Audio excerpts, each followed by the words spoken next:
छ नि दुईतिर समुद्र बीचमा बाटो के यो घर भएको यस्तो ठाउँ के अब प्याराडाइज नै हुन्छ यो घरको कोसीबाट माथि गरे त्यो बाटो माथि कस्तो है कति राम्रो देखेला नि ल यस्तो अब कहिले बन्ला नेपालमा भन्दाखेरि मलाई छैन जहिले सोचे नि आफ्नै देश कहिले भन्छ यसो गरे नेपालै ल्याएर जोडिदिने के के गर्ने त अब यहाँको हेर्ने आँखा नि रमाउनु सम्झे नि पानी छ कि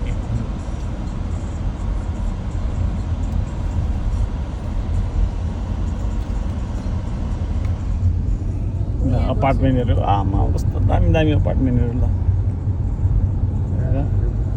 चाहिँ होइन मैले मेरो बोल्नै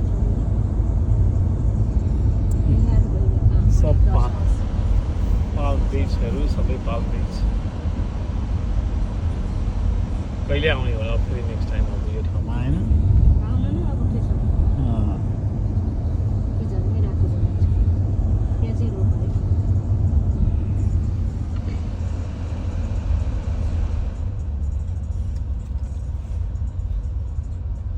कति गर्मी घाम मजाको घाम है लक्की बित्तिकै देखि